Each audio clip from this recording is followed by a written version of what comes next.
Bonjour, bienvenue sur l'émission Jeunes pour Christ. Moi c'est Wilfried. Et moi c'est Joris. Aujourd'hui, le thème de notre assemblée est « La méditation transforme votre vie ». Et le texte d'ouverture est tiré de Josué 1, verset 8 qui dit « Que ce livre de la loi ne s'éloigne point de ta bouche, médite-le jour et nuit, pour agir fidèlement selon tout ce qui est écrit. Car c'est alors que tu auras du succès dans toutes tes entreprises. C'est alors que tu réussiras. » Alors Joris, dis-nous, c'est quoi la méditation? Merci. Tout d'abord, nous devons comprendre que la méditation, c'est la définition que les hommes ont donnée à la méditation, contrairement à la définition que la Bible donne à la méditation, n'est pas la même définition. Les hommes ont donné la définition de la méditation comme suit. Ils ont dit que c'est lorsqu'une personne n'a rien à faire et qu'il est assis, qu'il réfléchit à quelque chose. Or que, selon la parole de Dieu, la méditation dont on nous parle ici, c'est lorsque nous avons notre pensée fixée sur la parole de Dieu. Nous avons notre pensée captive sur la parole de Dieu. C'est ça la méditation dont on nous parle ici dans la Bible. Mais il y a quelque chose que le fait de méditer fait dans la vie d'un chrétien. Tu peux nous parler un peu de ça? Oui. La méditation, on dit, le titre d'aujourd'hui nous dit que la méditation transforme votre vie. La transformation dont on nous parle, ce n'est pas une transformation physique, mais c'est une transformation spirituelle. Quand on dit le fait de méditer transforme votre vie, cela, d'abord, vous devez comprendre qu'un chrétien ne peut pas mener une bonne vie spirituelle sans méditer la parole de Dieu. Le fait de méditer la parole de Dieu vous apporte une connaissance approfondie des choses divines, une connaissance approfondie de la parole de Dieu, qui vous permettront ainsi de mieux voir, d'avoir une perception sur des choses divines.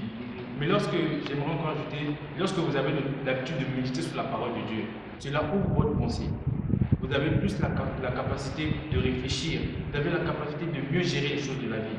C'est ça la méditation. Voilà pourquoi, parce que Christ il nous dit que votre promotion, votre réussite, votre santé, votre croissance, votre grandeur, dans toutes ces choses viennent de la parole de Dieu. Donc en méditant là-dessus, vous devenez cette personne que vous voyez dans la parole de Dieu. Oui, parce que quand on dit votre croissance, votre promotion vient de la parole de Dieu.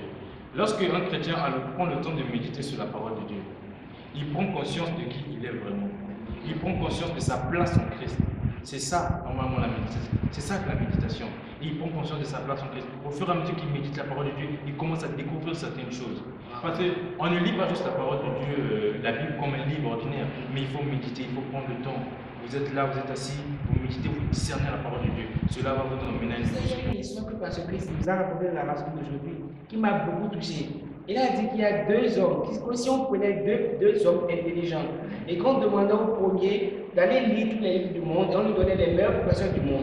Et qu'on donne au deuxième de lire simplement un tout petit peu de livres et d'ajouter la méditation de la parole de Dieu.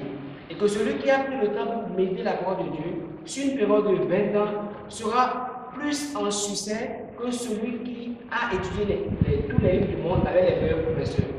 Comment tu peux expliquer ça? Ça veut dire qu'en tant qu'étudiant, nous sommes amenés à être en avance sur nos camarades si nous méditons sur la parole de Dieu.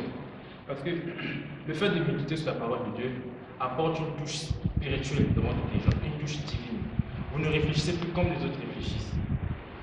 De la manière dont vos amis, vos camarades de classe voient les choses, vous ne voyez plus les choses de cette manière-là. Parce que vous avez une autre perspective des choses. Vous avez une perspective divine. C'est ce qu'apporte la méditation de votre vie. Comme il a dit que celui qui a lu plusieurs livres dans le monde, et l'autre a lu juste un nombre de livres, mais à force de méditer sur la parole de Dieu, il a été plus en succès. Voilà pourquoi Pasteur Christ dit que peu importe votre domaine d'activité, que vous soyez médecin, avocat, politicien ou même athlète, si seulement vous pouvez fixer le regard sur la parole de Dieu en méditant, vous deviendrez plus excellent dans tout ce que vous faites. Si vous voulez avoir une copie de ce livre, pour donner des témoignages, pour poser des questions, vous pouvez nous contacter sur nos coordonnées qui défilent sur votre écran. Que Dieu vous bénisse. Merci. Nous vous invitons à faire de Jésus-Christ le Seigneur de votre vie en disant cette prière. Cher Père Céleste, je viens auprès de toi au nom de Jésus-Christ. Ta parole déclare que quiconque invoquera le nom du Seigneur sera sauvé. Je demande à Jésus de venir dans mon cœur et de devenir le Seigneur de ma vie. Je reçois la vie éternelle dans mon esprit. Je déclare que je suis sauvé. Je suis né de nouveau. Je suis un enfant de Dieu. Maintenant, J'ai Christ qui demeure en moi. Alléluia.